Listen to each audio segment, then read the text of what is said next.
Cool. This is Chris on the other screen here. Mike and Chris talking to you about real estate investing here in Northern Colorado. Chris and Nataeah had this goal to invest in real estate. Actually, I'll let Chris share his goal with you.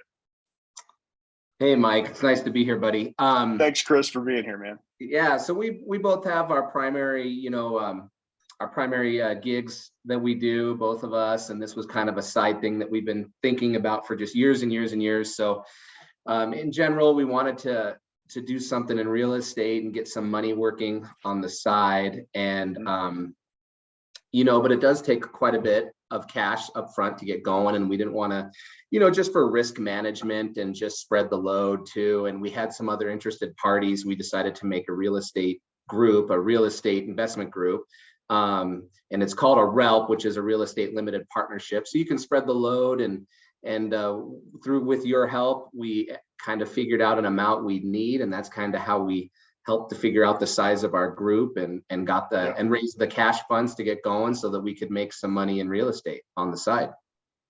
Yeah, I think most of us have some money we could invest, and it's difficult when you've saved up $60,000, right? That's a lot of money, and then you apply it to our Northern Colorado market, and you go, dang it, that's not enough to really get into a decent investment property. And so you guys solved that problem by reaching out to friends. And I know if I'm sitting here listening to this, I'm thinking, man, I have $10,000. I'd love to invest in real estate. How do I do it? Well, maybe you have a friend who has the 60, and then you have 4 other friends that also have 10 or whatever it is to get you to some amount that kind of gets you into your market, wherever your market is. And so, yeah, you guys ended up, I'm just going to kind of highlight this, the cells here. $110,000 total was your initial investment. You guys started with 60. We looked around and said, that's probably not going to get us where we want to be. Those properties are going to take too much work. So 110 was enough to get into our market, into a property that would work. Is that right? That's right. So that would include the amount we needed up front to finance as a secondary home, which you need 20% down. And then through your help, looking at the type of properties and an idea of the total cost and what it would need, then we developed, the upfront cost plus the, basically the flip budget. And that's how we kind of came to a 110 total. It was both to get in the door and then to fix it up. Yeah, so that was enough to buy it and make those initial repairs and get it into the sale, into a better sale price. So what we looked for 4 months, kind of all over Northern Colorado. I don't remember how many total offers we made, but it was quite a few on different properties. And this one showed up kind of oddly, right? I send out emails all the time to my agent network and said, hey, we need something. Does anybody have something coming up? And there was an agent who said, yeah, we've got a house coming up. And it was $250,000. So we kind of looked at the neighborhood and said, hey, what's it going to sell for if it's an average condition? And that was that 385 to 4. So that ARV after repair value was 385 or 4, and you got in for 250. Right, and that was key, is get a good price up front to make the numbers really crunch out. And you're estimated on the back end too. We both agreed it was relatively safe and conservative. So we felt really good on the conservative side at the front end, which is nice. And then we kind of knew if we did a good job, there was a good chance we could go beyond that, which of course we did. And then basically with the amount the numbers we were looking at, we were kind of priced out at Fort Collins. We still looked, but that's why we focused on Loveland and Greeley and things like that, Wellington. And then actually, I do know when we went through the financing, our financing guy actually at the 250 number, he thought there was a typo because he thought that was that should be a Greeley address. I don't know if you remember that. So that made me feel good about our get-in price, and also it made me feel good about our project. And that can, it's just, especially right now, it's getting better, but there was some years where it was a little tough. You got to remember this was 2019, 2020, and so it was a little tougher. And so you just got to be vigilant and be willing to look at things and make a lot of offers. And then we just felt like at the end of the day, we found the right fit and got it at a great number. So. Yeah, and a lot of people have an auction strategy, right? When you go to an auction, you set your high bid, whatever it is.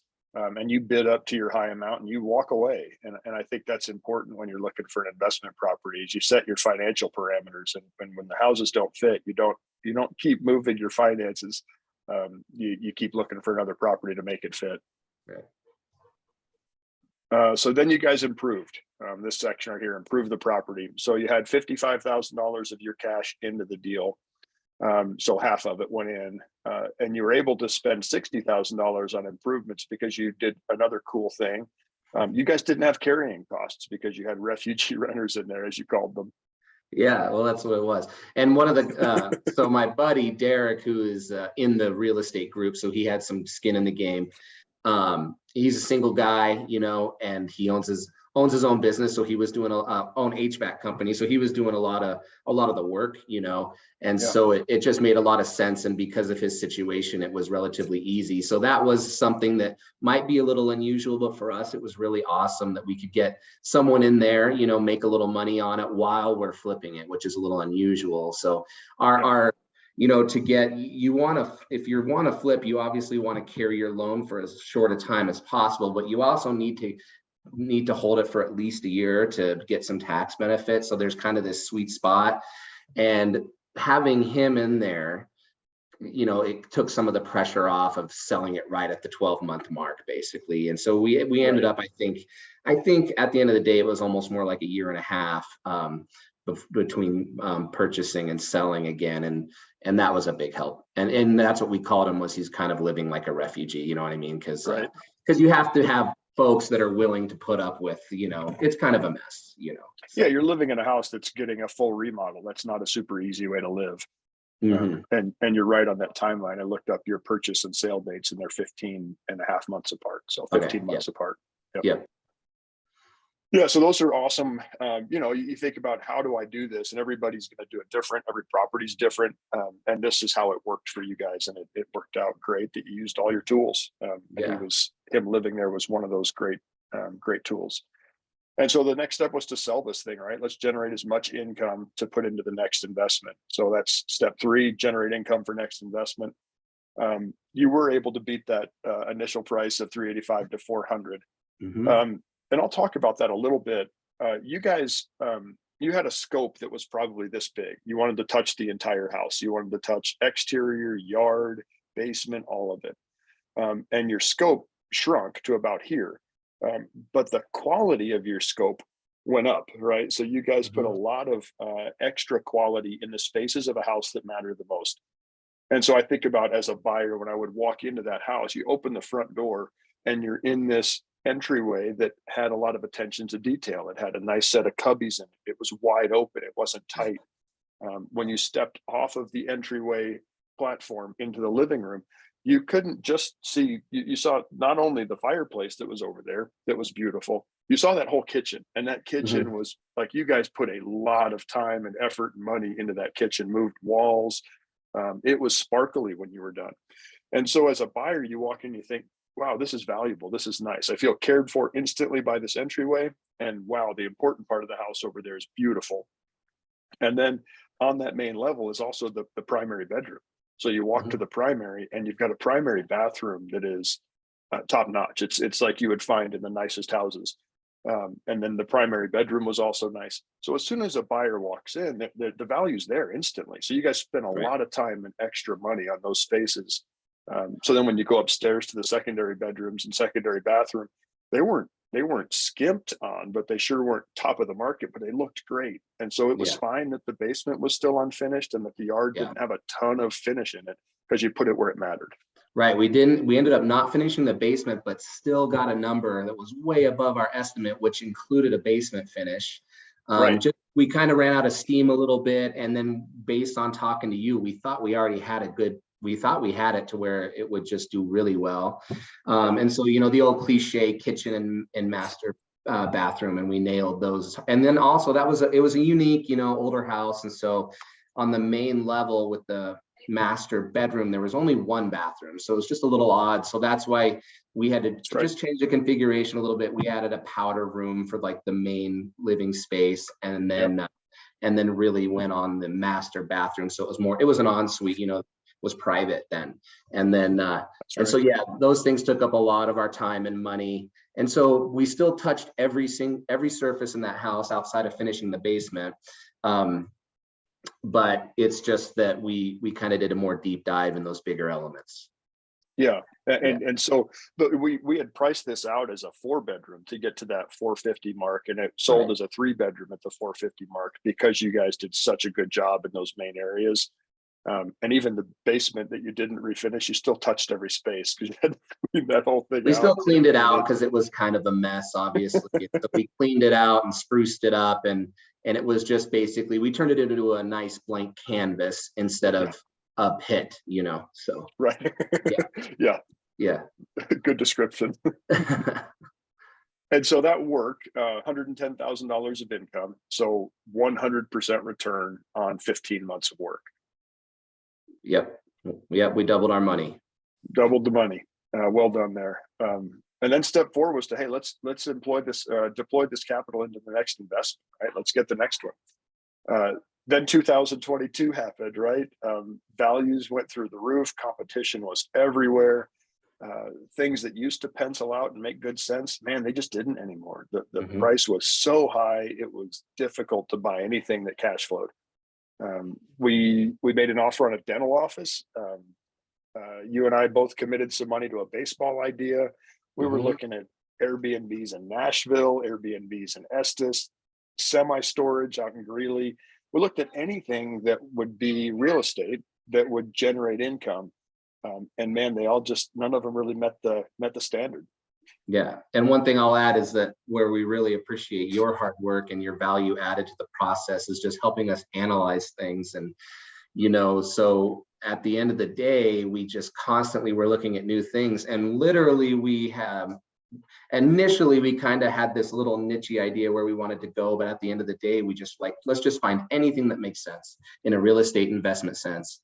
And we just could never make the numbers crunch when we analyzed it together. And so that was frustrating, you know, especially with inflation going up and stuff. You wanted to get money working, right? And so there was a little frustration, but I mean, it ended up being what, just like about a year that we kind of went around in circles a little bit, roughly.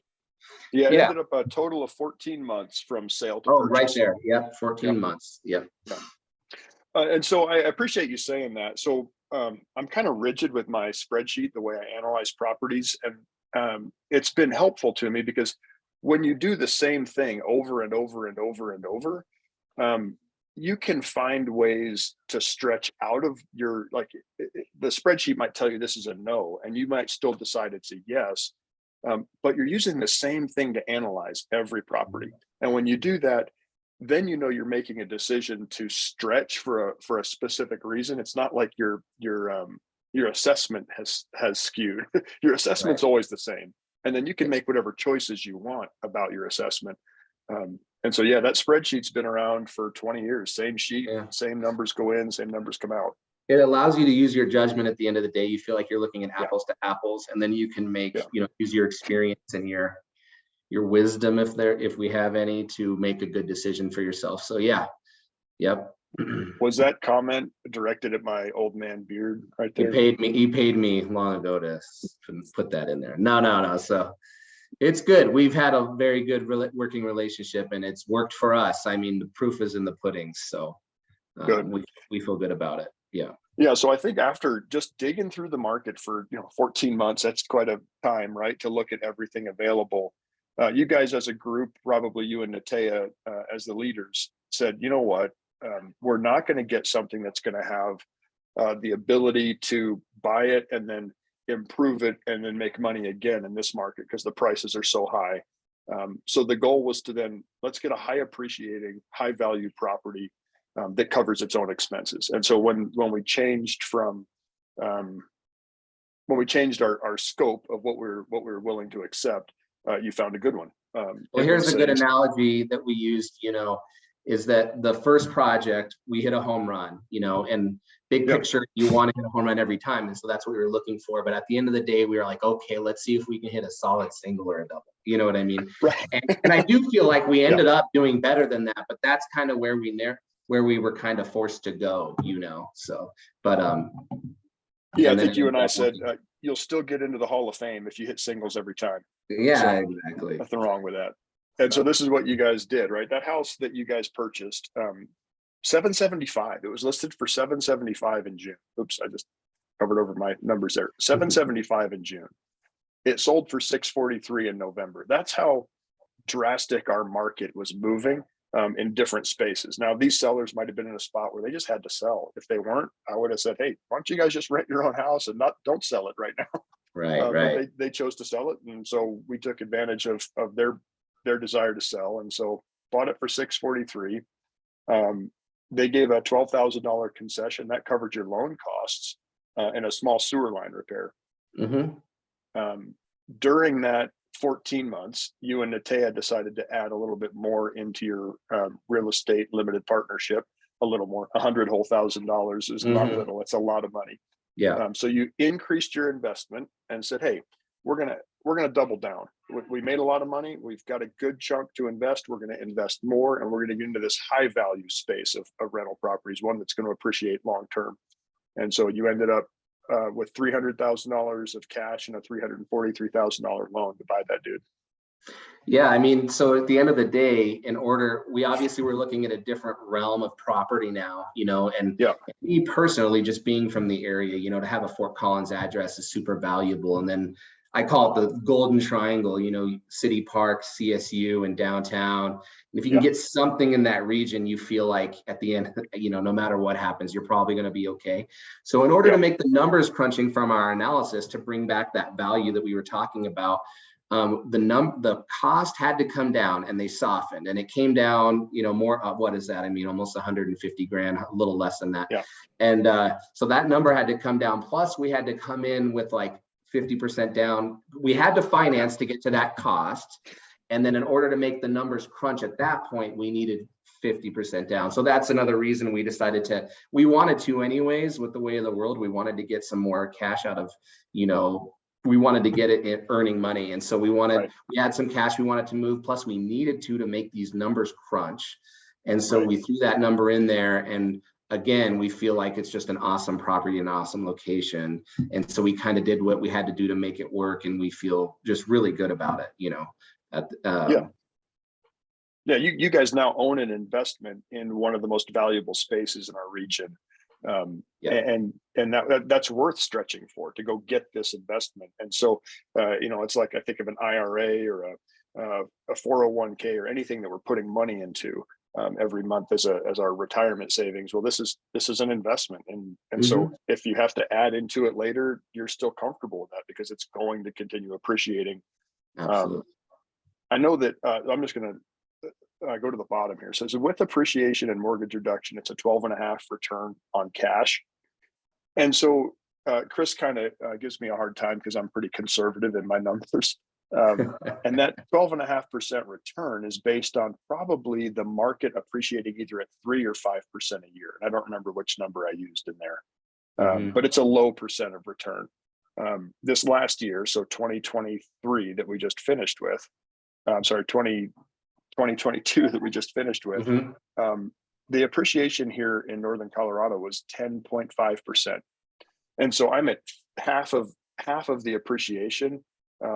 It's still in my calculator because I just don't want to say, "Hey, the future's always going to be brighter." Right. You Right. just don't know where it's going to end.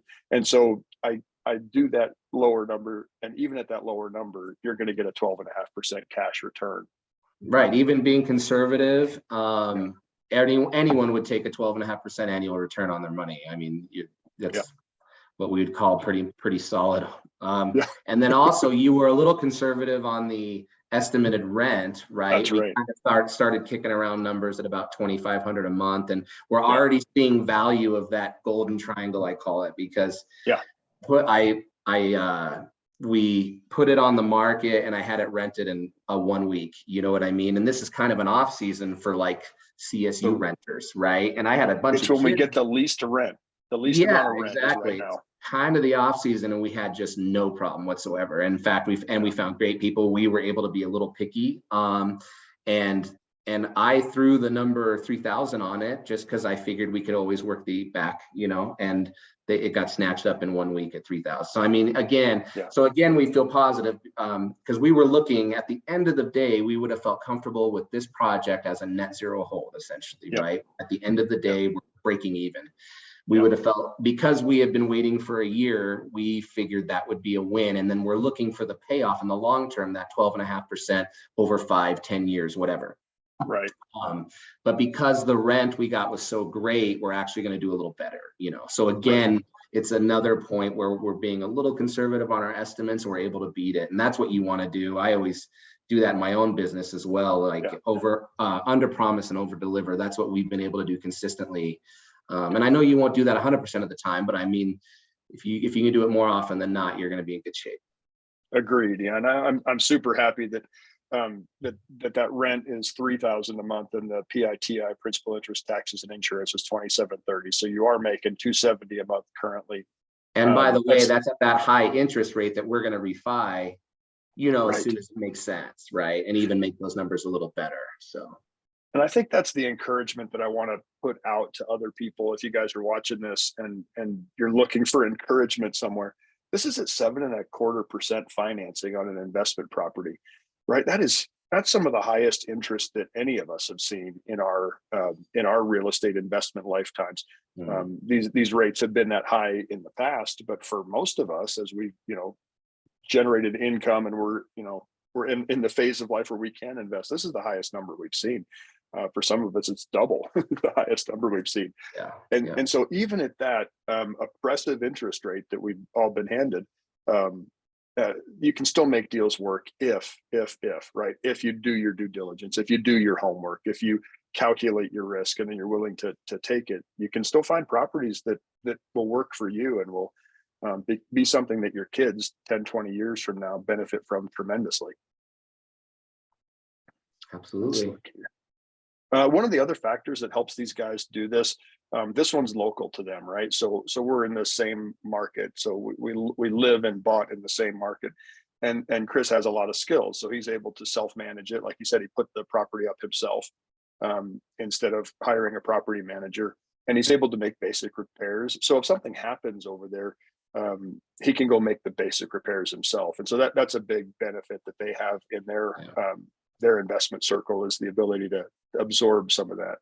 Right. And it's just one unit, one renter. So it doesn't feel like too overwhelming. I might have looked at it differently. We looked at like some fourplexes and stuff like that. And, bigger units that would have been a little bit more of a headache. So, but for this, it was perfect. And then again, another local buddy who's involved, he owns an HVAC company. So we're able to do some stuff ourselves, and that definitely helps. Yeah. Yeah, and I like it that you mentioned that future plan. It's to hold this dude, right? And hopefully it'll spin off enough either equity or income to buy another one down the road. But that's not super important right now. Right now, it's time to grow it, make it something valuable over time. And so that's kind of the future plan. Refinance as soon as you can. Two eyes and refinance. Look at that, refi names. That's good.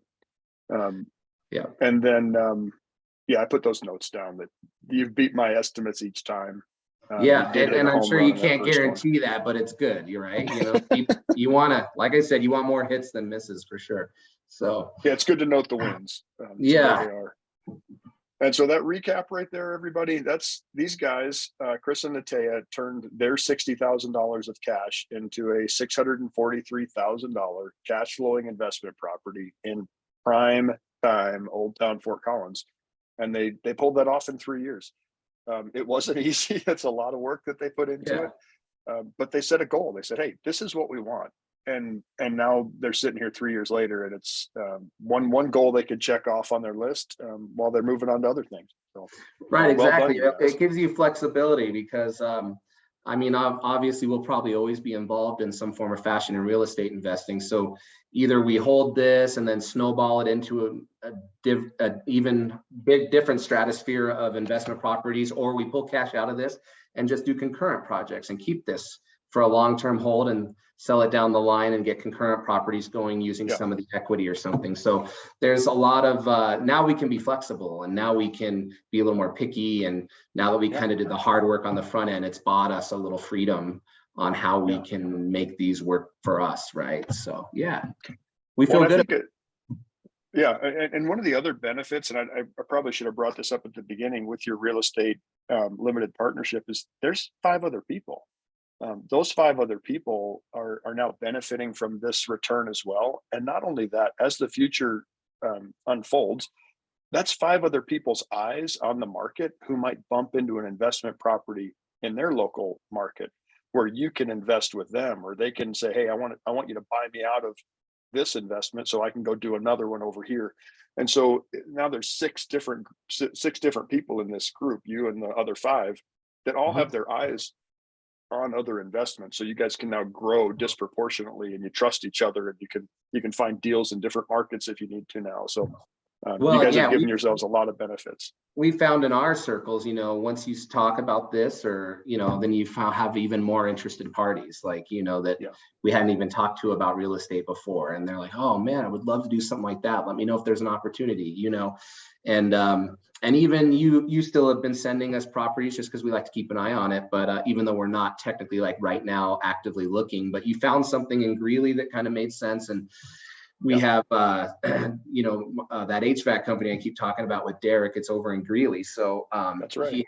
we sent it over to him, and he sent it to a bunch of people, and there's I know nothing's happened with it yet, but there's eyeballs on it though, you know what I mean? Yeah. And through our network, there's people looking and trying to find projects that might make sense for them as well. And so hopefully that's another one that you can take and see the successful conclusion. But anyway, so yeah, Yeah. there's a lot of, once you just get in the game, and get it going, that's the hardest part, making the jump and being willing to Right. take a little, and that's the thing about real estate personally that I like, is that to me, there is risk involved because there's always risk, but it's a relatively safe risk, and you can manage that risk. And I mean, it's brick and mortar. So at the end of the day, like you said, Mike, these are investments that are never going to go to zero, like Right. the stock market theoretically could, right? I mean, Right. so I know some of the folks that invested with us, they were a little cautious, but because of the nature of real estate investment, even they felt good about jumping in, and everyone is over the moon with how it's gone, so Right. at least I Right. know not everyone has super success stories, but I think I just felt good about our odds. The odds were on our side when it came to real estate investing, and especially with you in our corner, helping us analyze things and make smart decisions. So I appreciate the kind words. yeah. So all you guys out there watching, anybody who's interested, you have more questions, Chris has been gracious enough to share his recap of what he went through. That takes a lot of work too, right? He spent extra time to help us put this together so that we could share it with you. And that's done to encourage you and say, look, it is possible. Here's one path. There's millions of paths. This was theirs. And he shared that. And he has offered up, if down the road, if somebody calls me and says, hey, can I talk to Chris about how this worked? Or he's offered that up. So he'd be there to take a 10-minute phone call and say, sure, this is what we did. Yeah, that was a scary part. Yeah, that worked. No, I wouldn't do that again, or whatever it is. Yeah, well, So I just know anyway, the value of just a little feedback, just yeah, to ease your mind on some sticking points. Sometimes it can be the smallest little sticking point in someone's mind, keeping yeah, them maybe moving forward. And just to get that little reassurance or feedback can be very helpful. So I don't mind helping out folks for I sure. appreciate that very much, Yeah. and I thank you guys for trusting me with with your money in this market, and thanks for making extra time to help other people see that it's possible, and hopefully it'll encourage them to change their family's financial future this way as well. Well, thanks, man. I appreciate you. Yeah, absolutely, buddy. Cool. Well, go have a great rest of your Friday. I hope it's wonderful. Will do. You do the same. Thanks, man. See ya. See ya.